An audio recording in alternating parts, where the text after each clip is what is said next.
This is how to meditate, really, this class. Some of you may have a meditation practice already, some meditation practice. So hopefully for those who are new, you'll learn a little bit how to meditate. For those of you who have one, hopefully it'll just deepen or give you a little bit more insight into the practice you have already. First of all, is there anyone who can't hear me? Marginal. Marginal? Yeah, because this mic doesn't go out there, does it? I need to be able to speak. Yeah, okay. I'll try and speak a bit louder.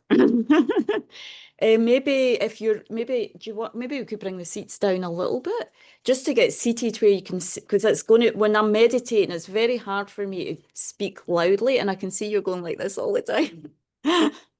Do you want to come bring your chair? Maybe we bring chairs just a little bit round. No, you don't want to do that?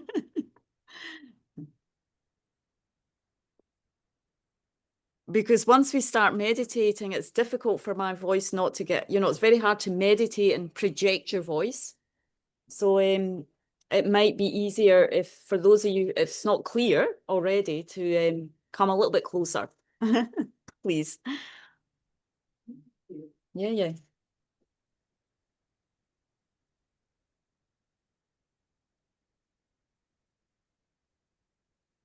Well, because it's a 5-week class, so what I'd like to do is start with some just introductions, because some of you may just come for this class, but a few of you are definitely, it seems like, coming for all the classes. So it's nice to get to know each other a little bit, over the few classes. So we can start today just by a basic introduction and maybe where you're from and what your introductions. We can't do this on Zoom though, yeah, because they can't speak back. Can we hear them through there? Test to see. Okay, we'll do it here first in the class, and then we'll see if we can do it on Zoom too.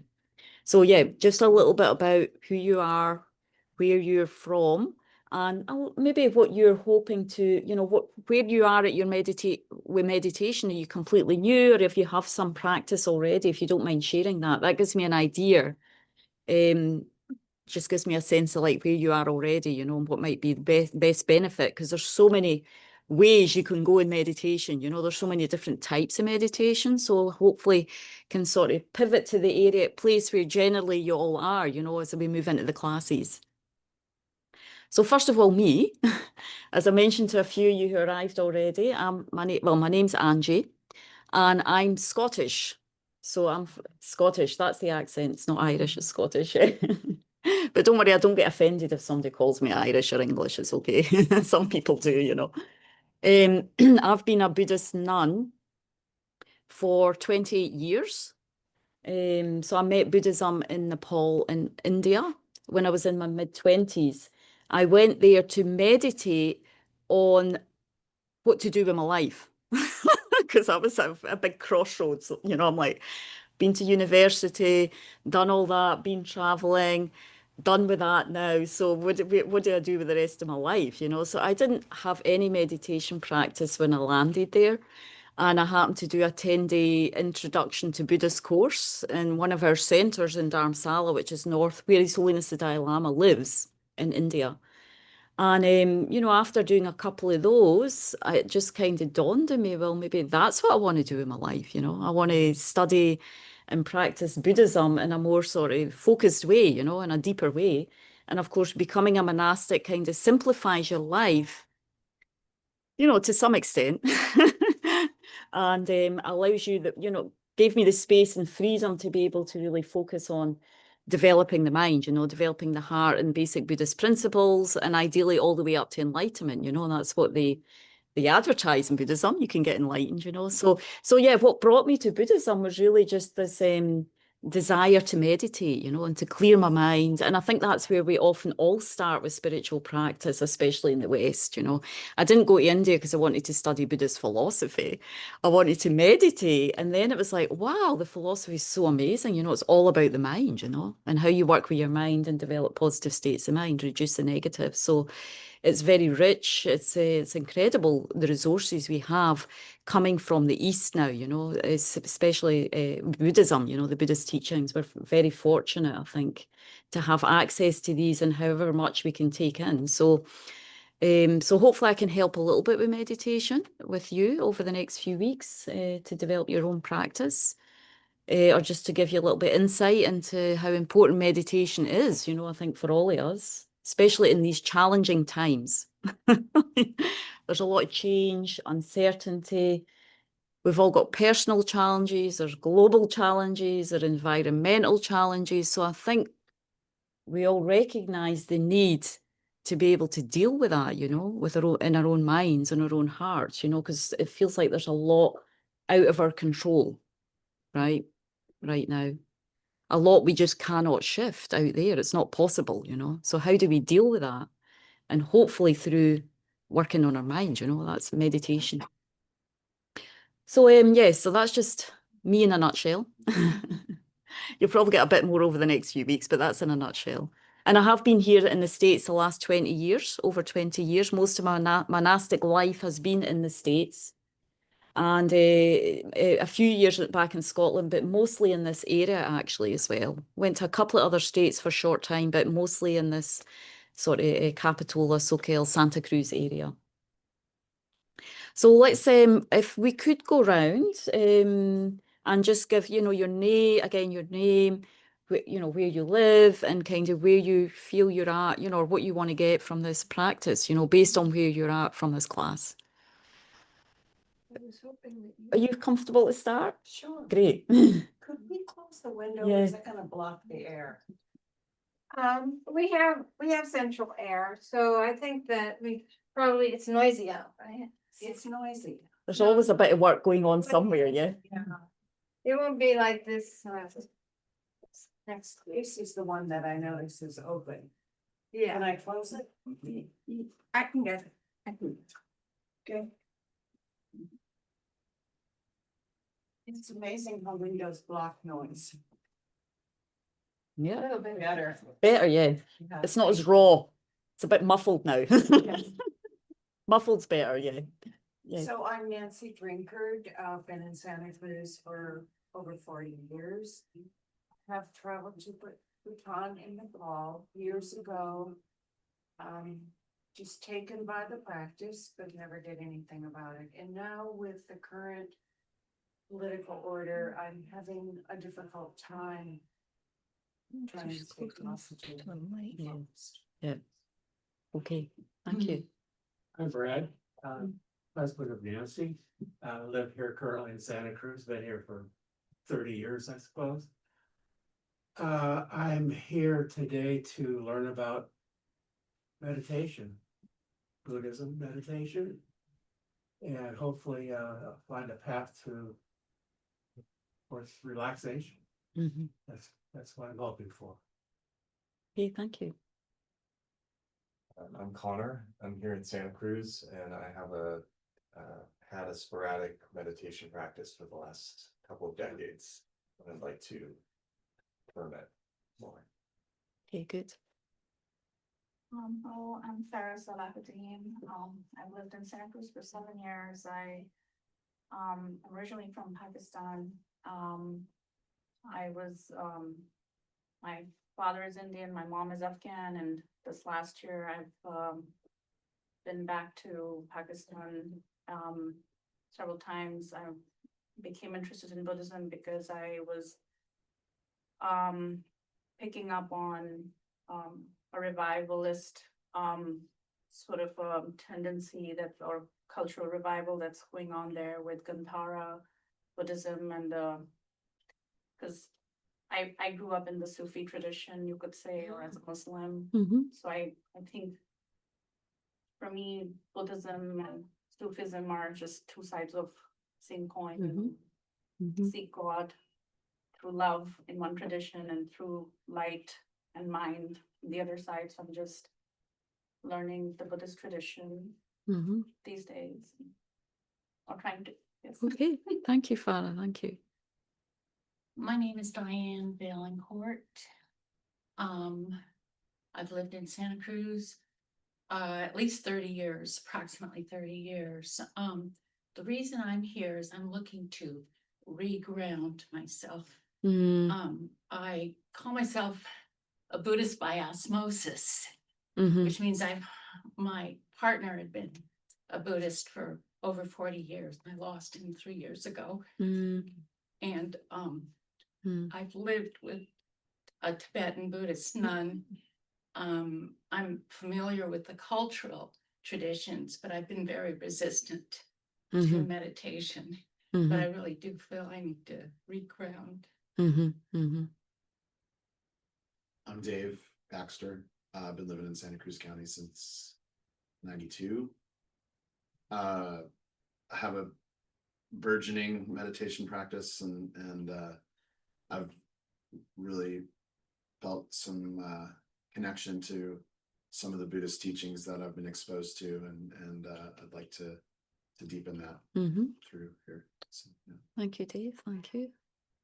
My name is Marion, and I've lived in this area for 40 years at least. And I used to meditate, about 40 years ago. 35 years ago, and I got in an accident. And then I needed to lay down a lot, so I'd fall asleep every time I laid down. Mm, So the meditation went out the window, mhm. and I'd like to get back to it. Okay, thank you. Hello, everyone. My name is Phyllis, and like Nancy, I have come here looking for a way to calm myself and my emotions during what I consider to be a politically rough time. And I don't want to carry that in my body. Mhm. And so I'm hoping that especially will be one happy to find peace and also finding clarity. Mhm, mhm. My name is Sherry. I moved to Venlo in June, so I'm just getting to know the area and thought this would be a good place to start. I've been into yoga for 50 years, but never have done anything in the Buddhist tradition. Okay, thank you. I'm Paul, lived in Santa Cruz for 45 years. I was initiated into transcendental meditation in my 20s. And subsequently, I've continually lapsed in meditation. And I'm looking to reestablish a practice and deepen it. And part of my inner work is to be more present and contribute in the outer world. And Thank you. I'm Holden. I just started my first year teaching middle school math, Mhm. and it's a lot, and so I find myself constantly, thinking and learning about the future a lot, and so I kind of wanted to look into meditation as a way to be more like mindful and, be more connected to the present instead of always worrying about what's coming up in the future. Mhm. I'm Sini. I moved to Santa Cruz 7 years back. I have some practice. I'll call myself a atheist Buddhist, having that difficulty accepting everything that is going on. Mhm. Mhm.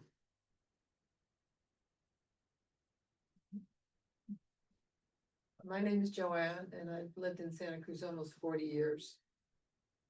And I've been going up to Land of Medicine Buddha for about 10 or 12 years, so that's when my practice started. And more recently became a member there, a lay member for a few years. But I always find it helpful to do group practice. Mhm. Thank you for being here to do that. Okay. My name is Bonnie, and like all of you, I'm here to just find peace, find community, and share just a beautiful, loving experience first thing in the morning. Meditation. So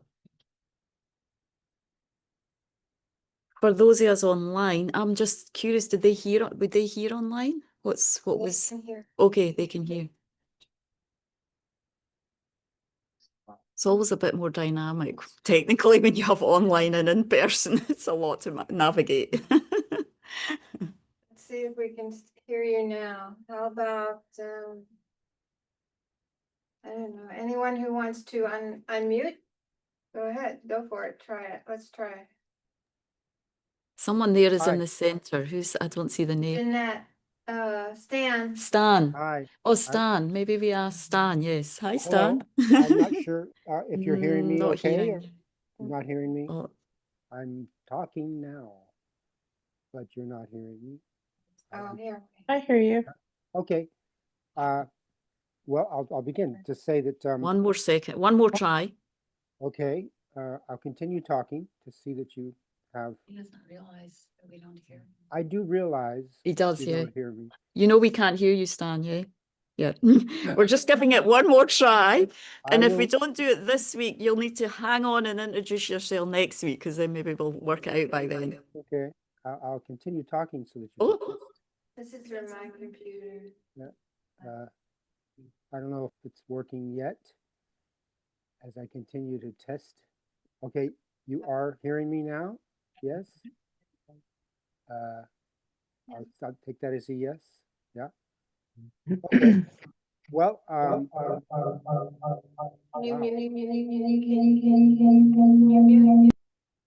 that was an interesting effect.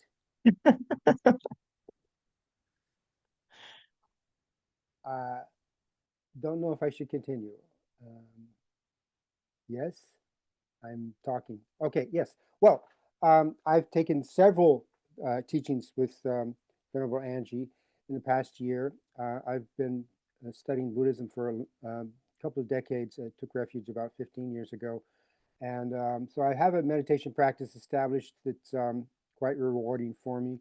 I'm taking this course because I want to fine tune that, get any new information that helped me to fine tune my meditation practice.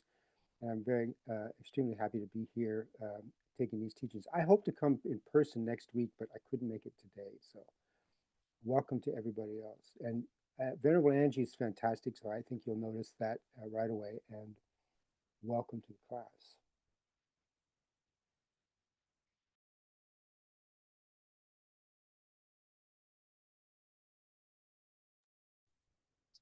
Go next. I hope you can hear me.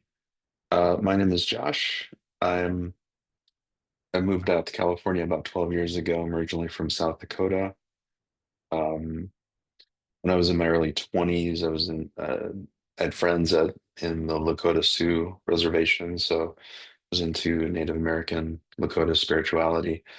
I discovered Buddhism and Stoicism in my early 20s, and so I've been at a meditation practice for about the last 25 years. Lots of benefits for me. Never really been part of a Sangha or had like a lot of group practice though. Thich Nhat Hanh is probably my number one teacher, I suppose, through his books and recordings. And happy to be here.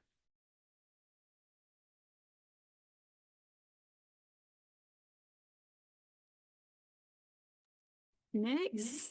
Maybe Robbie. I can go. My name is Jeanette. I, like many people, have been in Santa Cruz about 35 years now. And I've attended some classes online through different centers in different aspects of Buddhism. And I do have a meditation practice, and I took this course to build on that because these are trying times. And thank you for having it.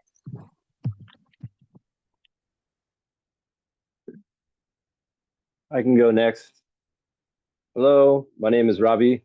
I'm from Hayward, and I'm looking to just explore and also try to learn actual techniques through meditation that I can help calm myself, calm my mind, and hopefully move forward in my life in a more positive way.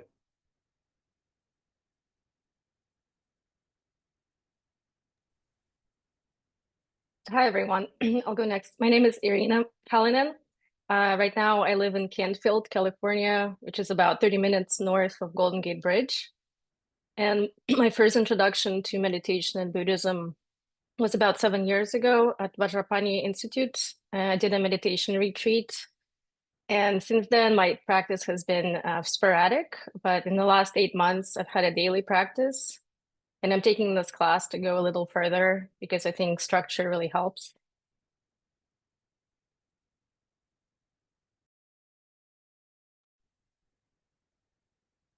Hi, my name is John, and I started meditating about 7 years ago because of my recovery. And I've enjoyed taking classes from Venerable Angie, and I'm looking forward to this class.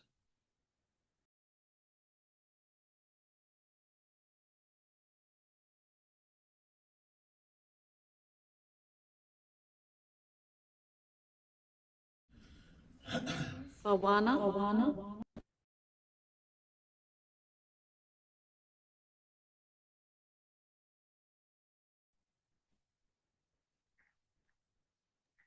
Mary.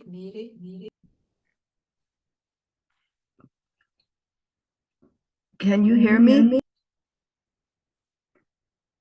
This is Mary. I'm not, my video, I was trying to unmute the video and I couldn't do it. Yes. But I'll introduce myself. I'm from Santa Cruz. I've been here for 60 years, more than 60 years, 65 years, I guess.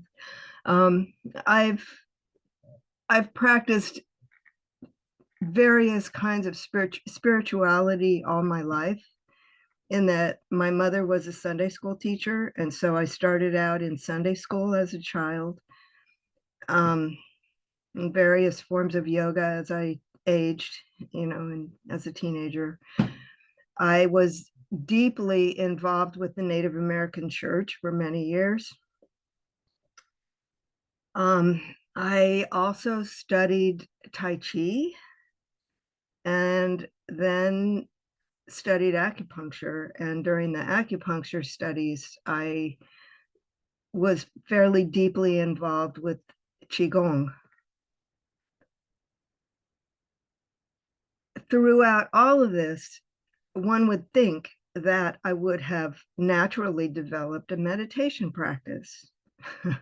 However, now when I really feel like I need to get some control over my mind, I don't know how to meditate very well. And so I'm hoping I can learn something and be able to establish a good meditation practice. So thank you very much for welcoming me into this class. Sorry, I was finding a mute button. Finally, I figured it out. I'm Bhavna, and I am originally from Nepal, and I've been practicing Buddhism with my teacher for over 20 years. I'm struggling right now because I'm kind of fallen off the path and have lost my discipline and been wanting to go to Land of Medicine Buddha, but I'm so glad this was offered online. And I'm from Sacramento area, actually El Dorado Hills, so not too far. I'm looking forward to getting back to meditation discipline.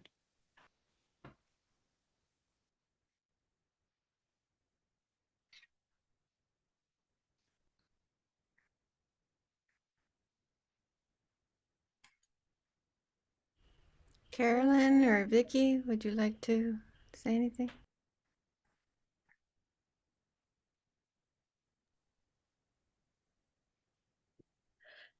I'm trying to. Vicky, you have to unmute. Sorry. Yeah, I'm Vicky. I'm in Atlanta, Georgia, and I've actually been a Buddhist for a long time, and His Holiness the Dalai Lama and Lama Zopa Rinpoche are my root gurus. But like some others have said, I feel like I need to become more grounded and disciplined, and I thought that this course would be very helpful. Thank you. Hi, I'm Carolyn. I'm currently in San Antonio, though I've been in a lot of places in the southern and western US. I've actually been to Vajrapani once to do a meditation retreat there. And I enjoyed it and I hated it at the same time. And I kind of have a love-hate relationship with meditation. But apparently I've been talking about getting back into it a lot. So my mom signed me up for this and here I am. So I hope to settle my mind and like others deal with all the stuff that's going on lately and try and temper my anger a bit.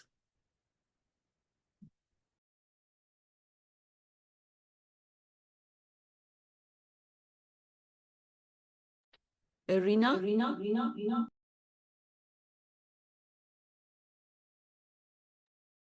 Oh, hi, I think I already went.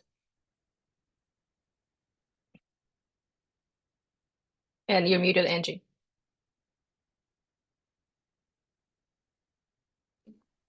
All right, so we won't do that every week, don't worry. It's just this week, but it's very helpful to get a sense of where everyone's at, certainly for me, and I think just for each other.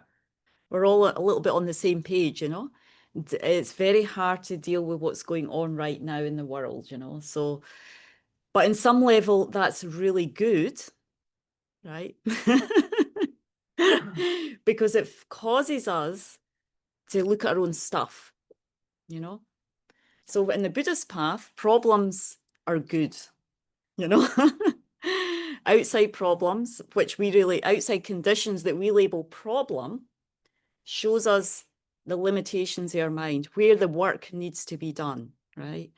So we might not be there yet thinking, oh, it's all good what's going on out there. And I'm not saying it is good necessarily, but on a personal practice level, it does. It means that we need to, you know, if we're struggling with that, challenging with that, then that's where we need to work. That's where the work is, you know, that's what we need to work on.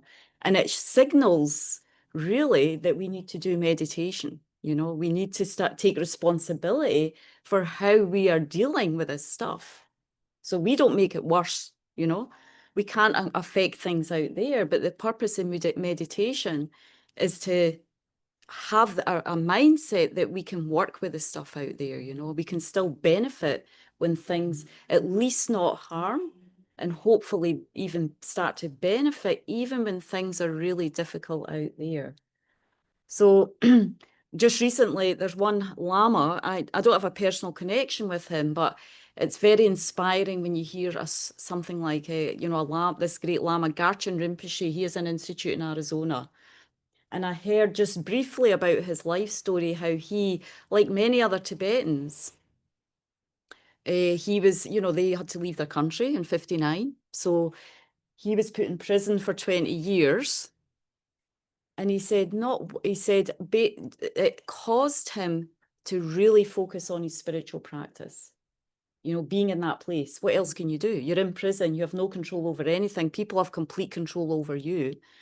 And what was inspiring is what I read, that he said that he didn't pray one day to get out of, when am I going to get out? He never had any of those thoughts. All he did was take refuge in his spiritual practice, so his mind stayed content in that situation. And he wasn't looking to get out, to be free, to have more food, to not do the hard labor. His mind wasn't craving any of that. And that's because he had a really tame mind, you know. I mean, that's the sign of a really great practitioner. So sometimes when I think about situations like that, you know, and I also have another guru, we share that teacher, Tony and Rebo Rinpoche, also was in a similar situation. Many, many years he was imprisoned in a Chinese prison in Tibet, tortured, hard labor, everything. For him, the mind was tame, quiet all the time, you know. He used that. It's not like all the time, but he used what he had studied in the monastery for many years. He was a monastic for many years. Then he went into retreat, and then he found himself being captured by the Chinese. So he used those situations to really then make the practice work, you know. Is my meditation really working, or is it not? And as some of us express, well, we might be doing some meditation, it's here and there, but all of a sudden it's like all this stuff's coming out outside. So I don't have any other, I have to work with my stuff, you know. So that's a good thing about it. in some level, you know. We might not completely feel like that right now, but that's really, in many ways, what it's causing us to do, confront our own stuff, you know, our own limitations in the mind, you know. So that's what meditation's all about. It's like activating our potential, all these potentials. We have a quality conscious, you know, we have what we call Buddha nature in the Buddhist tradition, you know. It's this potential for the mind to grow and develop and many qualities like love, compassion, kindness, wisdom. I mean, we all want these qualities in mind, but it doesn't come without work, you know, inner work. And we want to reduce the negative states in mind like anger, fear, confusion, anxiety, you know, of course we do, you know. And how do we do that? It's really through the vehicle of meditation, you know, becoming familiar with our own mind, you know. So we are familiar with some aspects of our mind, over familiar, fed up. You know, it's almost like you get fed up with that anxiety, you know. You get fed up with that fear. So then you come to a meditation class, you know. So in some levels, we might not be there yet, and I'm certainly not there. But my one of our other gurus, Lama Yeshe, said about the time in Tibet when the Chinese, he said the Chinese kindly asked us to leave. I mean, we're not there yet with the political, social, environmental situation, right? That's a trained mind, you know, but that's how he practiced like that. And it wasn't just lip service, you know. I mean, that's when your mind's developed, you know. You can see the kindness of difficult situations forcing us to work with our stuff, you know. So it's not, I wouldn't say it's all kind that's going on. I don't feel that right now. But, you know, for someone who's really developed, you can get to that place. At least we want to get to a place of peace with it, you know, accepting what's going on in some level, and then working to have maybe a more, looking at some positive sides of it, you know. But to get to peace, first of all, there's some basic meditations, you know, that we need to do to just, first of all, just be in our body with our breath, you know, and just create a space for a little more deeper reflective meditation. So in this tradition, there's different types of meditation. So I was basing this course partly on a meditation course that we run in our organization called Meditation 101. So I'm not American, but I think it means like beginner, yeah. It doesn't do much for me, but basically, beginner meditation. So I'm kind of basing and giving you some of the materials from that course to just, again, most of us sound like, for most of us, we need to reconnect. We either need to start a meditation practice, most of us it sounds like, or we need to reconnect again with something we had and it's not as strong, or we've sort of forgotten some of the ways. So we're just going to start with the basics, you know, today. Just getting a handle on, like anything, to do any kind of job, we need the right environment, you know, we need the right tools. So working on our mind is the biggest job you'll ever do. But there's an end to it. It's the same in the Buddhist tradition. All the outside works, there's kind of almost like no end, you know, food, clothing, shelter. Even you get a nice house, well, it needs stuff done to it, you know. You have a nice meal, but a few hours later you need something else to eat, you know. So in some level there's no kind of end, you know, to outside works, you know. But there can be an end to our anger, to our fear, to our anxiety, to levels of desire, to levels of not knowing, you know. Because in the Buddhist tradition, we say we have this mind, you know, this consciousness that has the potential to be all-knowing, to be all-patient, to be all-compassionate, you know. And when we have that, nothing affects us out there, you know. And it's not like I'm okay, nothing's affecting me. It's not like that, you know. It's a deep connectedness with everybody and all phenomena, you know. So as I see, you know, that's who my gurus are, you know. So who our teachers are, our spiritual lineage, those who have trained and developed those muscles of patience, kindness, peace, clarity. I mean, they're all juicy words, you know. But you can have that in any moment, in any situation, when we train our mind, you know. So and then we'll go into a little bit of meditation after this. I'm just going to share this PowerPoint. There's a nice quote here, and I'll have to move through the PowerPoints because it's not the right one, but let me just get this one up. I like to use this often as like the start of meditation.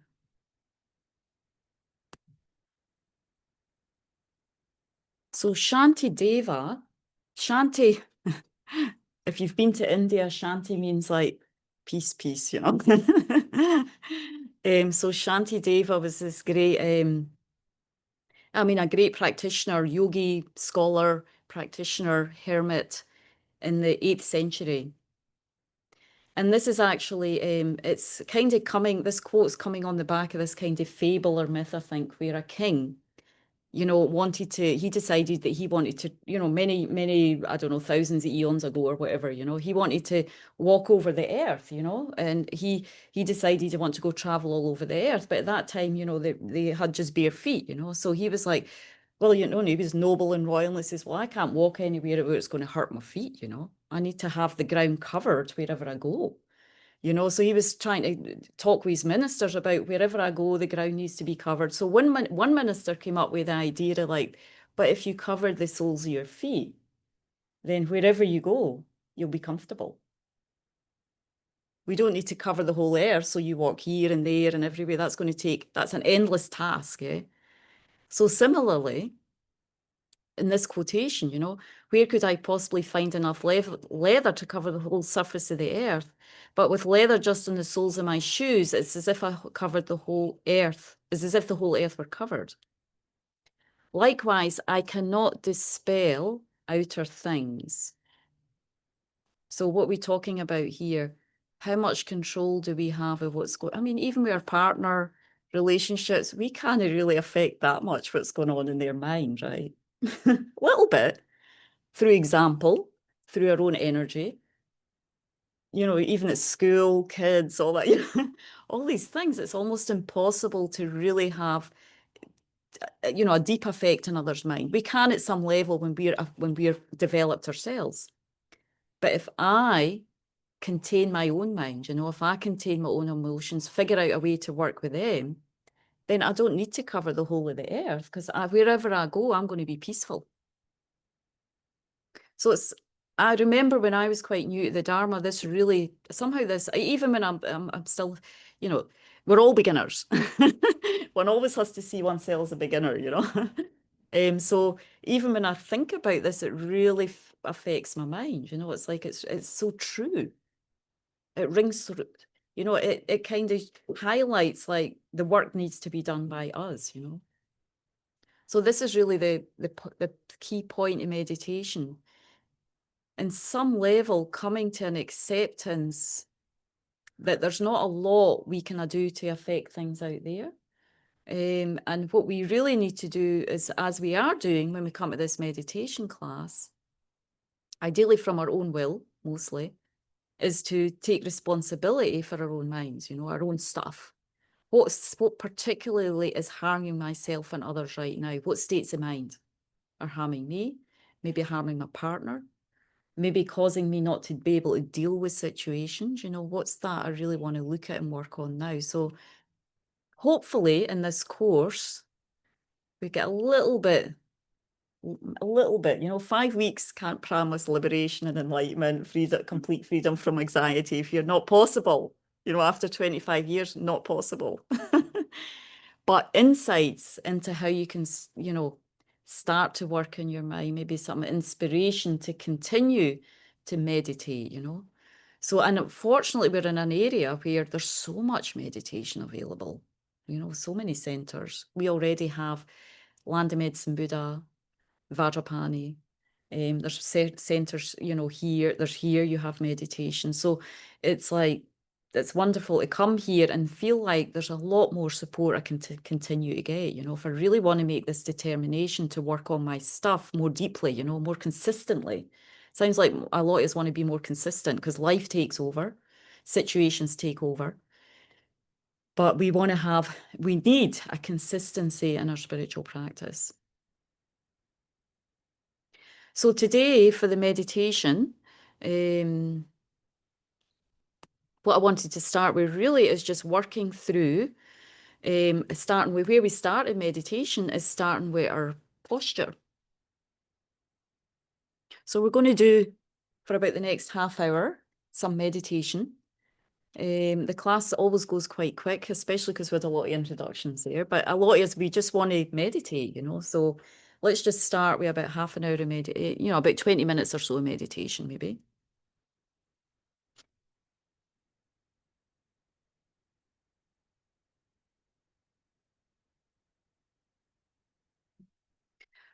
So first of all, just getting a kind of, you know, for meditation, we have to have a comfortable environment, for a place for sitting.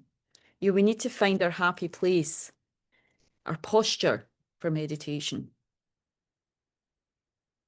So it's almost like, especially for many of us who work, you know, it's, and meditations, I often call it medication, because it's really, we want to have medication a way where it's sort of, you know, we want to medicate our mind because, you know, we have fears, anxieties, we don't feel grounded. So what are we doing? We're medicating our mind, you know, we're using meditation to calm, bring more peace, reduce negative states of mind. So it's almost like, can there be a time when, of course, in the morning, we might be able to do a little bit more deeper meditation, but even throughout the day, we might have a few minutes where we can just find our place, our posture, and just do a few minutes of reflection again to settle the mind. You know, when we think about the different types of medication available out there, even if you've got I don't know, like a knee pain or a headache, when you do take Tylenol, you might have to take it like 4 times a day, you know. So it's a little bit like that with meditation.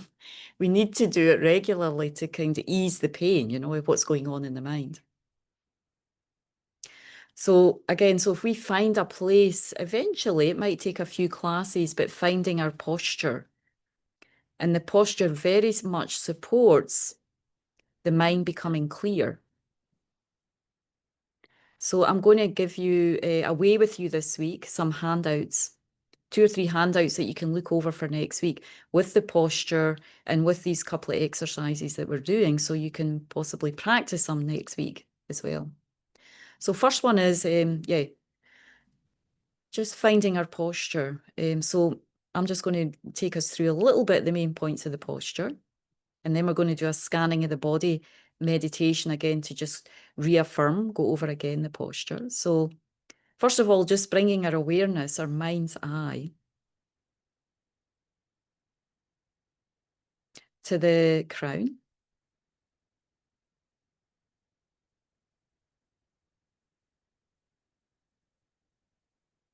And if you need to take a couple of deep breaths, just breathing in deeply, exhaling, just to again ground on the chair, on the cushion.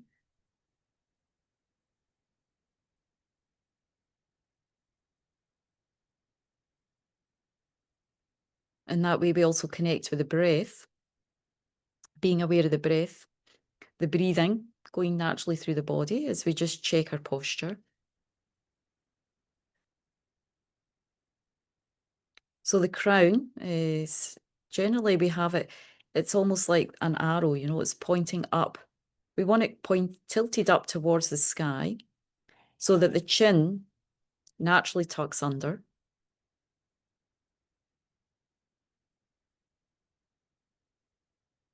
So these are actually 2 points, you know, the crown pointing up and the chin naturally tucked under. And with that, the tongue rests on the top of the mouth and the teeth are just naturally closed, you know. We try to keep softness around the jaw. The tongue's on the palate, so there's no sort of saliva or something coming down that distracts us in meditation. In terms of the eyes, you know, usually they are, I think mostly I would feel for beginners better to have the eyes closed because it's easy to get distracted. If not, you can have them just open, looking towards the tip of the nostrils, tip of the nose, sorry.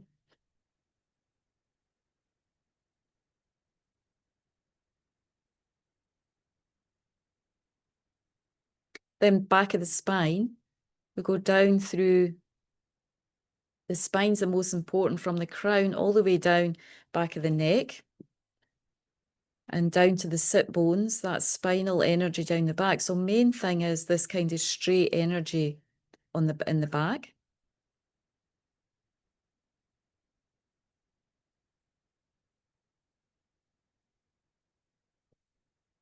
So that's what keeps the mind alert. The energy of the spine for the sit bones all the way up to the crown. Otherwise, we start to slunge forward or back. The mind easily gets sort of foggy or unclear, or easily it can either go sluggish or it can go kind of too much excitement. So that's really the pillar of our meditation. That area, that energy, from the sit bones all the way up to the crown. We need to keep that area steady and straight. Relaxed, yet firm.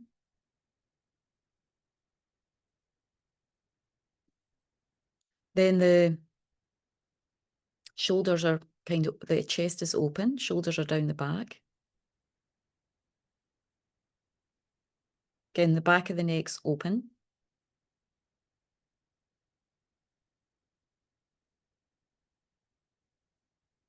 Then the arms, so there is, for those of us sitting on a cushion, some of us can manage on the chair as well, to kind of really, again, hold this energy, the pillar, the center point of the body. We want to put our, first, our hands in this sort of cup-like position on the lap.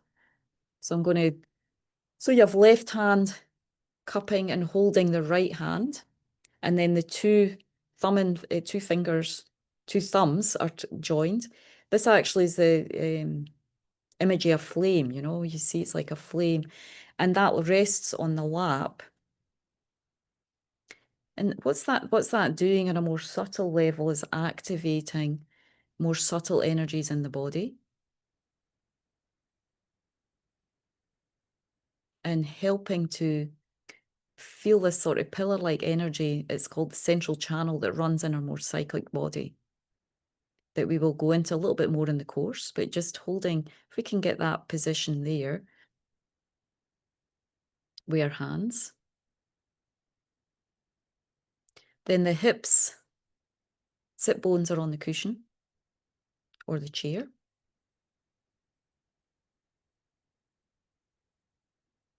Of course, ideal position for meditation is lotus position, full lotus, but you know, even I can't get into that posture. So wherever we are, you know, we crossing the legs or having our legs. Main thing is when we're on a chair, again, that the legs support the upper body.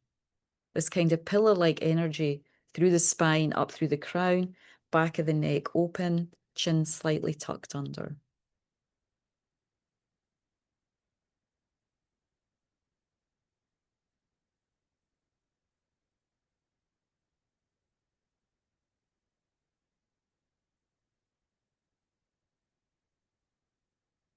So we're going to do this scanning the body exercise. Because again, to be able to meditate, we need to be more deeply in the body. We're sort of moving into the realm of consciousness. It's more subtle than the body. So without being grounded in the body, it's hard to access the mental consciousness, the mind. You know, we get very distracted through the senses or in our thoughts. So we need to ground in the body first through the scanning the body exercise. So let's start at the crown of the head again. And connect with the breath, the natural rhythm of the breath as we inhale and exhale. We're not shifting or changing how we breathe, just breathing naturally.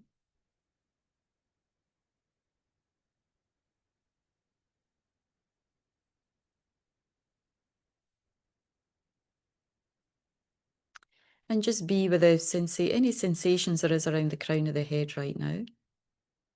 It's kind of generally tends to be quite a light energy around there.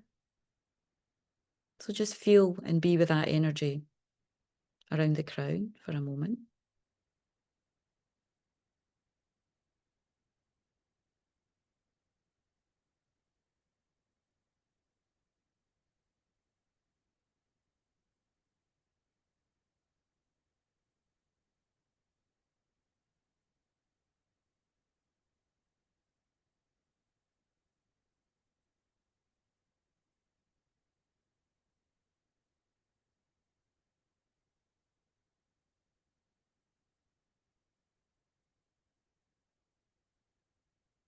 And then we're simply going to move down the body with breath and awareness. It's almost like we're doing acupuncture on ourselves, or massage, with the breath and the mind, the consciousness, being kind to ourselves. So we move down, as we move down the brow into the eye and brow area. Is there tension? Do we meet with tension? And if so, just breathe in to these areas and release and relax with the power of your breath and awareness, letting go.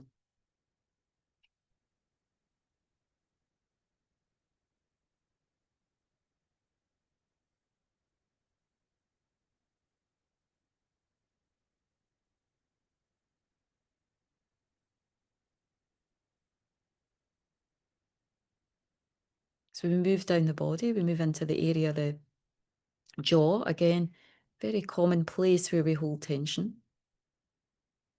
And if so, just breathing in. And if it feels even more comfortable, we can imagine as we breathe in, we breathe light, or like a freshness, like the freshness of the morning, you know, when we wake up, fresh air, and release and relax and open any tension, let go of that as we exhale.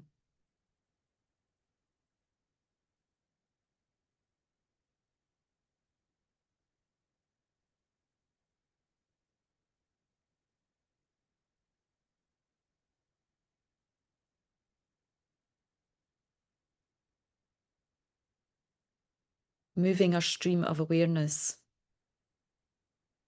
It's like a gentle stream, you know, just like we're watching a stream, sitting by the side of a stream.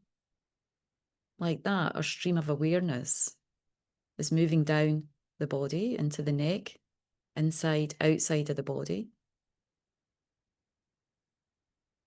Opening, releasing and relaxing tension as we move. We just investigate the different parts of the body, scan and investigate, and let go with breath and awareness.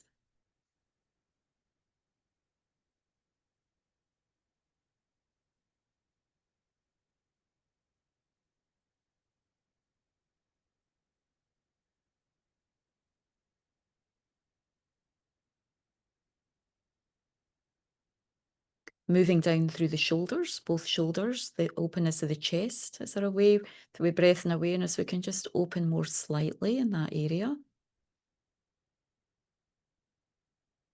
Release any tension around the shoulder, back of the neck area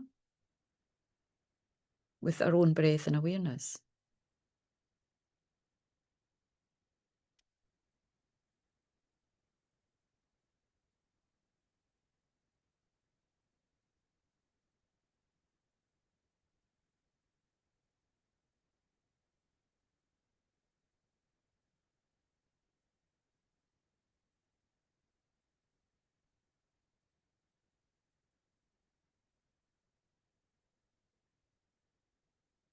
Slowly streaming or shifting down the body till we get to the stomach area, the tummy area. Again, a common place for holding on. Can we breathe more deeply there and just release not just the level of the skin, but deeply in the stomach, a few breaths, opening, releasing, and bringing light and softness, openness into the stomach area.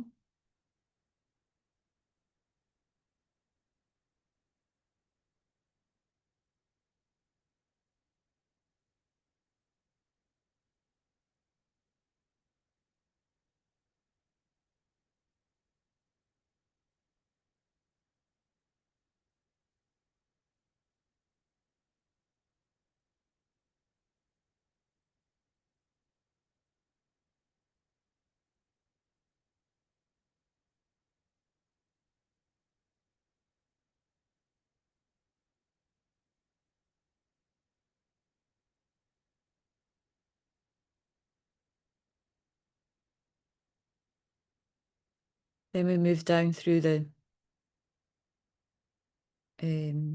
hips area.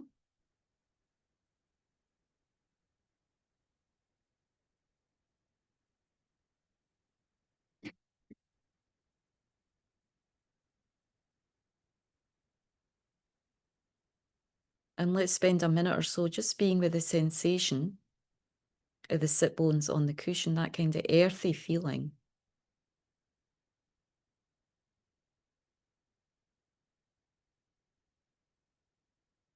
Just being with how that feels, connecting with the earthiness of that experience.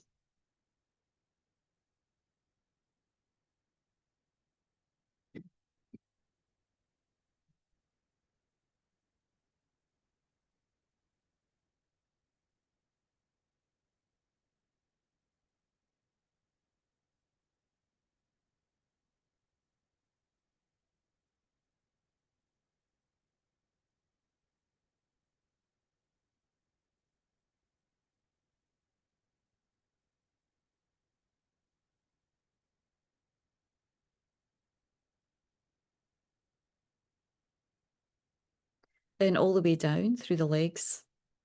Again, just connecting with the legs and any other part of the body we might miss. Just connect with a few breaths at each area with breath and awareness.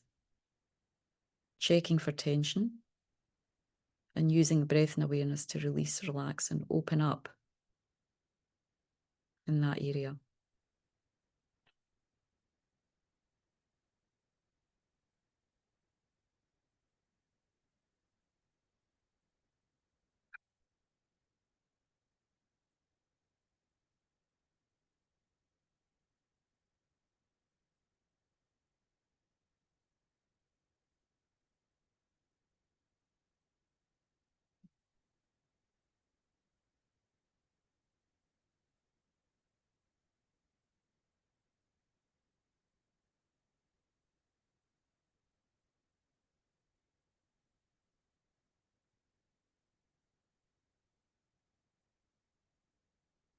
So after that exercise, just check, do you feel a little bit more grounded in your body?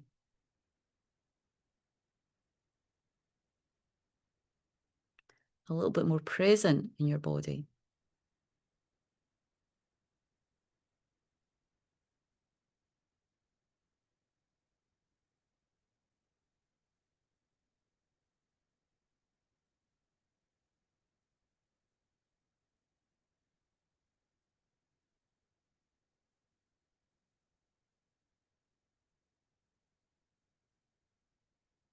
So with that sense of deeper presence, hopefully in our body, the mind a little bit more calm, focused, concentrated, because we've brought it away from the doors of the senses, just really to the breath and awareness in the body.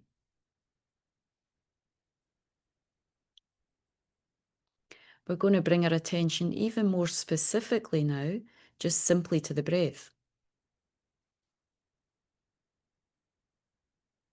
The exercise, the meditation called calm abiding. Abiding calmly on one object.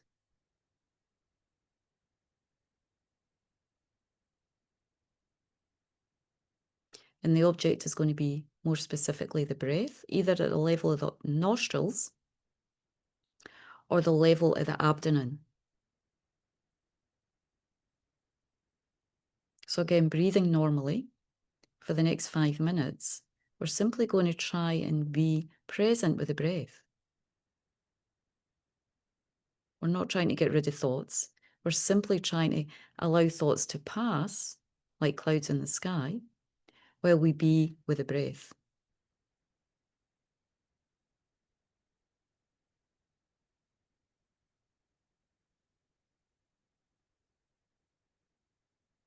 So again, we can just observe the inhalation at the tips of the nostrils, being with the sensation, placing our awareness right at the tip of the nostril as we breathe in and out, or placing their awareness, anchoring our awareness at the level of the abdomen as we breathe in and out. Just watching that process, being with that process, unifying our experience, our awareness with the process of the breath. when we get caught in thoughts, when we lose the object, you simply label thinking and go back to the breath. Again, this is a little bit of mental gymnastics, you know, of just being single-pointedly on one object. We're training in that. So let's do this for 5 minutes. Decide which area, either the tip of the nostrils or the abdomen, and you try to stay with that. Just be consciously with the breath. When we start thinking, when we get caught, as we will very quickly in thoughts, we just simply label it thinking and go back to the breath. So we'll do for 5 minutes.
Okay, so just come out of the meditation when you're ready.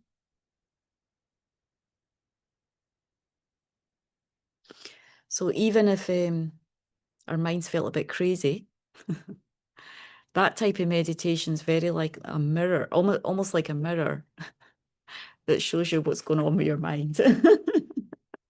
It's quite intense. But even if our mind felt a bit crazy, you know, thoughts are just going everywhere, we're losing the object. Do we feel a bit more peaceful? We do, yeah. Of course, group practice, doing it together helps too. But it activates our peace. It activates our potential for peace. Even though it feels like it's really unpeaceful in there, there's a peace that comes in. You know, it's like, whoa, what's all that, you know? I'm imagining some of you experienced that. It's still, you know, through starting that practice, we're activating our potential for peace. We want to keep activating our potentials. That's what we do in meditation. We're not like completely healed after 3-hour meditations, you know, or a meditation class, but we want to activate the positive potentials that we have in our mind. We're just not familiar with them. We're familiar with some of them, not to beat ourselves up. We're definitely familiar with some of them. Some of us are more familiar with patience, with kindness, with clarity. We've got a good memory, you know, because we familiarized ourselves. The Buddhists would say in previous lives, we did some work, you know. But, you know, as we move into this life or new jobs or wherever we are in our lives, we go through many reincarnations in our lives anyway, yeah. Many deaths, many new lives, many new situations, many new relationships. You know, we have to keep refamiliarizing ourselves with these states of mind, you know, activating them, making them more powerful. And that's what we're doing in meditation.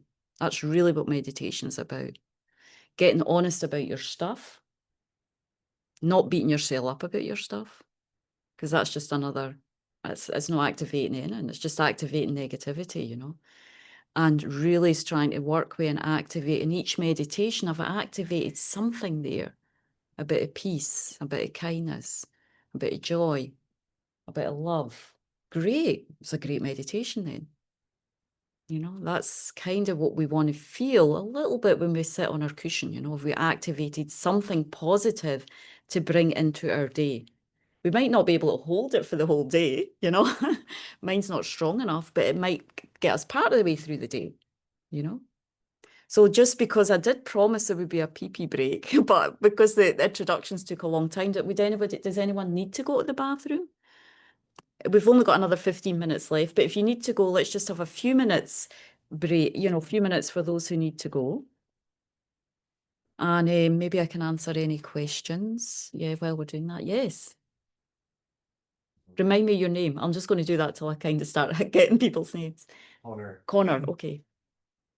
How to deal with like a physical discomfort, numbness, pain, sitting. There's not an immediate solution.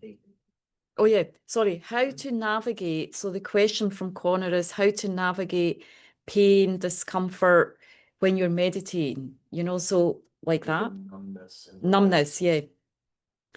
You know, you're going to get different suggestions from different teachers. So when I first my first meditation class was at Tishita, mentioned in Dharamsala, and I'd never sat, I mean, you know, we hardly ever sit cross-legged as Westerners, you know, it's not a familiar position, even in my 20s, you know, even though you should be more agile in your 20s. I mean, we had to sit for 1 hour in the morning and do this meditation, 1 hour of watching your breath. I thought I was going to freak out. It's so difficult. It's enough to put you off meditation, you know, because we had quite an austere meditation teacher for the morning. She was a Theravadan practitioner. So it was like 1 hour of being with the breath, you know, and I'm like, and of course your monkey mind, you just go crazy, you know, it's like, 'cause you can hardly keep your mind on the breath for like a minute or two, you know. And then of course I had all the numbness and all the this, and I don't remember what advice she gave about that. Most likely she said, just move through it. You know, My advice is to get to do short meditation sessions where you're comfortable.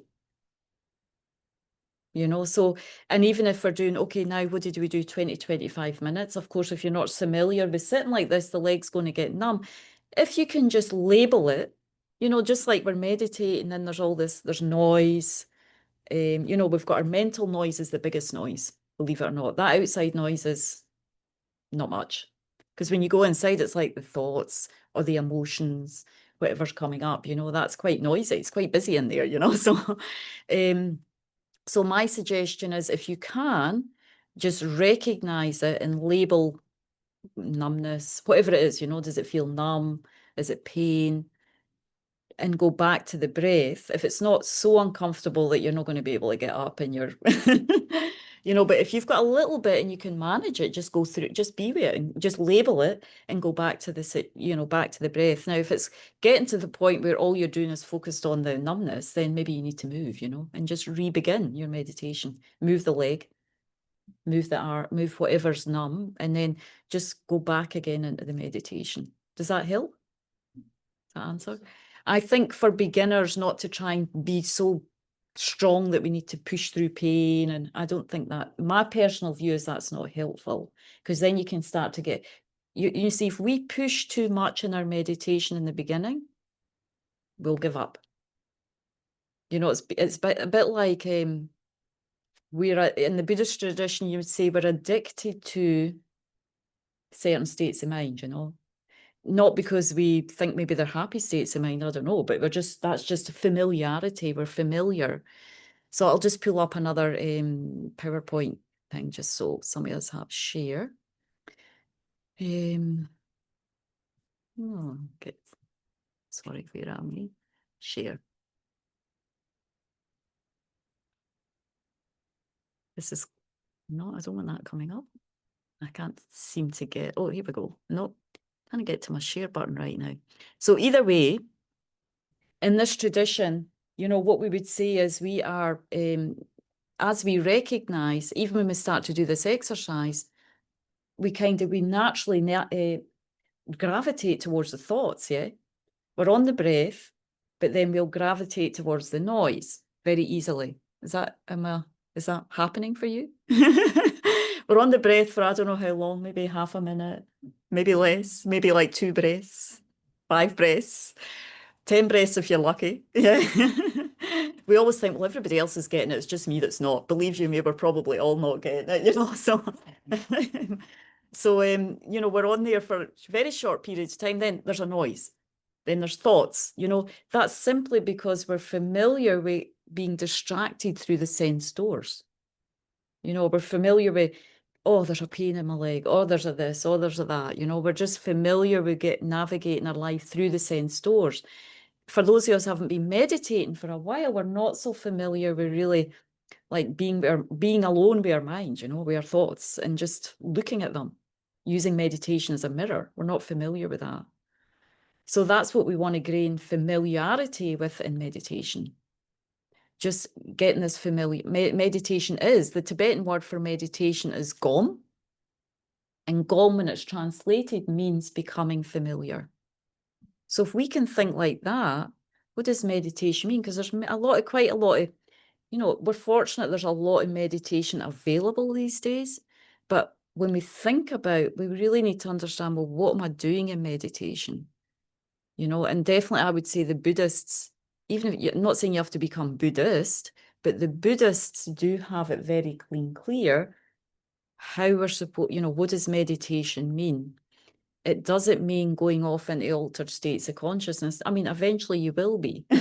But as beginners, it's very much about like creating an environment in our minds where we can see our stuff and healthily, in a friendly way, work on our stuff. Work on our stuff.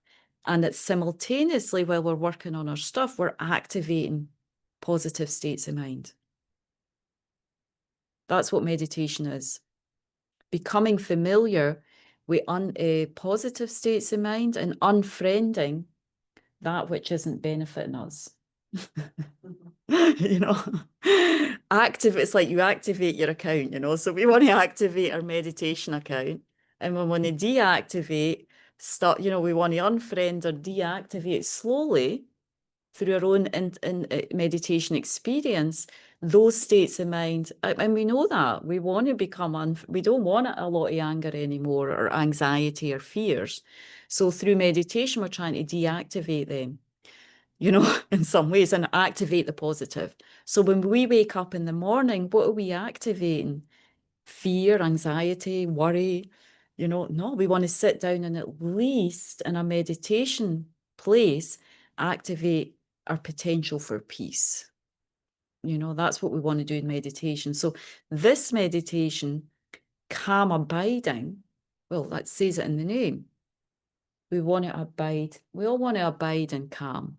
Sounds nice, yeah? That's what it is. When we do that meditation, we're trying to activate our potential to be more peaceful.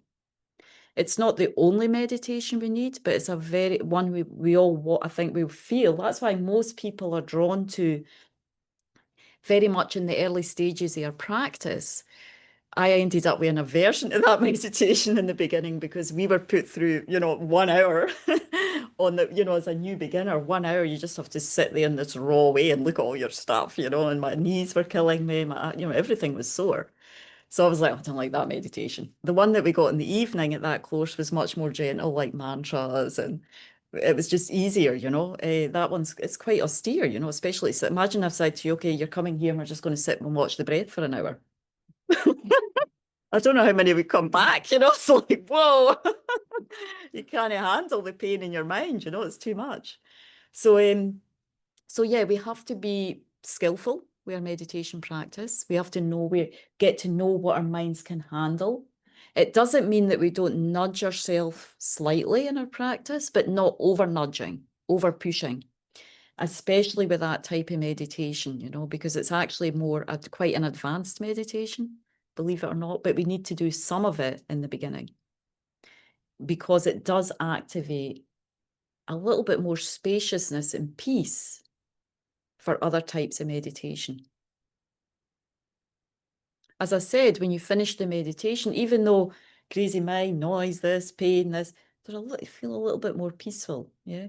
A wee bit. So we have to connect with that, not connect with what my mind was crazy, I couldn't concentrate, I've got a sore leg, we tend, as Westerners, we tend to kind of go there, you know, I didn't do this, I didn't do that, that's our habitual being there, and, you know, we all do that, that's just, I don't know, part of our culture or something, you know. But that's the stuff we need to abandon in the beginning. We need to see that in the beginning and focus on how we can activate our potentials. We want meditations it doesn't mean that we ignore that stuff. We need to be aware of these habitual tendencies, aware and with gentleness, activating our potentials, because that much more we activate them, that much more those will reduce. You know, they'll become more powerful. Our power to experience peace is much stronger than our power to experience anger, much stronger. It's just that we haven't become familiar with that. Power of patience is much more stronger than the power of anger. Power of generosity is much more stronger than the power of miserliness, on an individual level. But we have some of that, we just haven't continued to develop. We have some, you know, we've done some of the work. I think power of fear and anxiety, power of peace is much more, it's a deeply satisfying. You know, when we get free from anxiety and fear, these are just temporary. It's like when we look at the ocean, the depths has a power of peace and stillness that the waves don't have. They just come and go, you know, they're transitory, or what do you call it, advantageous, or they come and go, you know. It's like with the winds of our own mind, with the winds of our thought, we're on the waves a lot. But once we experience the power, the depths of the ocean, that peace, stillness of the mind, that just goes on forever. Once we get there, once we stabilize that. And I can say that because I see it I've seen it in the example of my spiritual teachers. And even on my own practice I'm not in the place of deep, everlasting awareness, and still I'm not there, you know, but I can see after some decades of meditation that it's true, you know, the power of satisfaction and peace that you get free anxiety, anger. It's much more powerful and deep, and it affects others much more than these other states of mind, you know. So we can get there. We have this deep power in us. It's just slightly tapped. We've tapped into a little bit, but we haven't really accessed it, you know, deeply, you know, but we can all do that, you know. That's the power that's in our hands. And as, yes. Rena is asking, I'm curious, during the breath meditation, when we think about what the breath feels like, the sensation of the breath going in and out, sometimes in words, do you consider it thinking or meditating? It seems like a gray area to me. The sensation. When we're focused on the sensation, sorry? When you think about what the breath feels like, is that thinking or meditation? Well, actually, one of the aspects of that meditation is you can focus on the sensation, the feeling. So that becomes your object. You know, you can, if the feeling part of it, so because there's another part where you focus, you go more and more deeply into the sensation, and that allows you, because our emotions, our feelings are powerful, you know. So if we can use that, focusing on the feeling, it keeps the mind focused. So the point is to have, the point of that is not so much the object, but trying to keep the mind on something, one thing, you know. So if it's the feeling, then that's fine. You're keeping it on the feeling. You're not having a mental, you're not trying to, oh, the feeling's like this, that you're not characterizing the feeling, you're just being with the feeling or the sensation, maybe at the tip of the nostrils. Because we're not, you know, there's a whole other level to this meditation when you develop what we call calm abiding and these 9 levels. Right now, if the feeling allows your mind to go a bit more peaceful, create a more of a space for maybe other, what we're trying to do here is create a little bit peace, activate a bit of peace, a bit of calm, so we can then do other types of meditation. But if we don't have a space for that, it's very difficult to do other types of meditation. So if the feeling is more powerful for you to focus on the feeling, then that's fine, yeah. Does that answer your question? Did she say? Yes, thank you so much. Mary asks, Mhm. what about the handouts? Will they be available? Yes, I'm going to give them to Tony, and you'll get them in the next day or two. If you could email them. Can you email them? So everyone, make sure that you have registered, at least with your name and email, so I can send those out to you. And this is being recorded, and I was thinking maybe that session that you did, we could just cut that and send that out for people to practice with if you'd like that.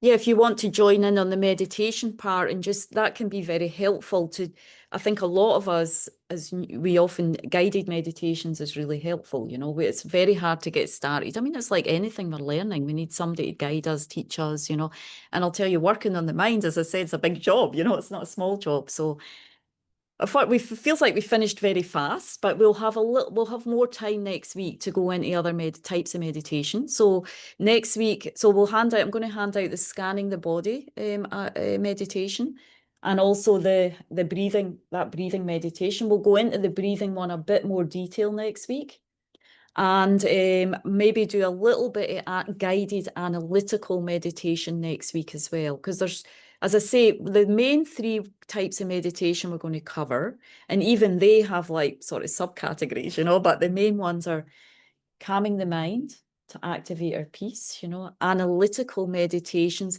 which really sort of activate our ability, our wisdom. You know, when we analyze a subject like loving kindness or you know, impermanence, or, you know, we have to activate our wisdom as well. So we need to use our thoughts for that, you know, but we want our thoughts to, we want a space to do that in, you know, not when the mind's already busy. And then the other type of meditation, which sometimes people are like, yeah, and other times people are like, oh, that sounds like some foreign ritual thing, but is a mantra, using mantra to use to also sort of protect the mind for suffering, to help to reduce negative states of mind. Very powerful as well. So ideally, when we get to the end of the class, we may have a structure where we have a little bit calm abiding, a little bit analytical meditation we can take away with, as well as a little bit, you know, if and wish you want to, as a little bit like, how does mantra work? How does that help my mind as well? You know, so that's the main 3 areas we're going to cover in the class. And if anybody's got time, they have another couple of questions they want to stay, that's fine. I know some of you might need to go. Saying in my mind, this is connected to Arena's question. In my mind, thoughts arise and fade in consciousness, and as the meditator, we are observers of them. The act of meditating to me is the focusing of attention, noticing thoughts and distractions, and coming back to the focus of the meditation. Thoughts are the nouns, meditation is the verb. So it's more like a thought. Yes, okay. That's very helpful. Yeah, thank you. So shall we just take a couple of minutes just to settle, just to sort of dedicate? So that's something that we do. Usually, we usually motivate, which I'll introduce next week. Some of you are familiar, but we'll just dedicate. So what do we want to dedicate this class? Maybe on an individual level, we just take a moment to, it's like sealing the energy of the class towards some positive goal in our lives, or some positive inner goals that we want to accomplish during this class. Let's just each do that individually. A short kind of sealing or dedication of the class.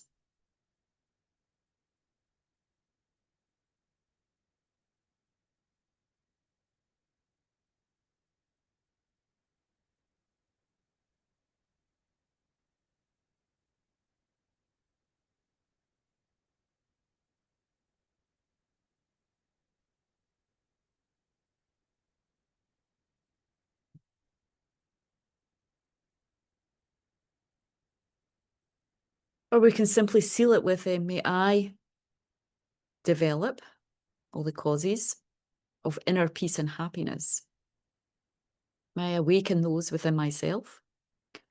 Find the tools through meditation, through listening to teachings, through reflecting. And similarly, may all my friends, my family, the community, the state, the world, may all beings develop within themselves the causes of inner peace and happiness. How wonderful that would be.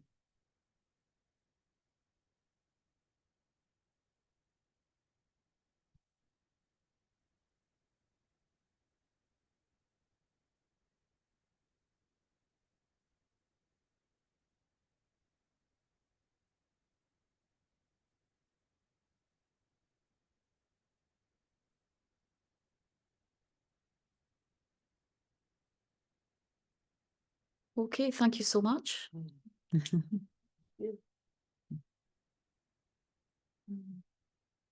Thank you everyone online for joining. Stan, so nice to see you again. It's been a few months. And John. So look forward to meet you next week, Stan. It's a lovely spot here. Have you been here before to the Wisdom Centre? Yeah, it's very sweet, yeah. So look forward to meeting you next week, Stan. And maybe John, you might make it here sometime. You never know. And anyone, there's a few others who are a bit further away, but nice to see you all. Robbie, see you on there. Irina, it's a lovely name. I will be trying. Thank you. So we'll get the handouts to you in the next day or two. And hopefully you'll be able to do a little bit of meditation during the week. Thank you. Hearing and understanding. Yeah, that's fine. Yeah, good. Okay. Okay. Yes, hearing and understanding.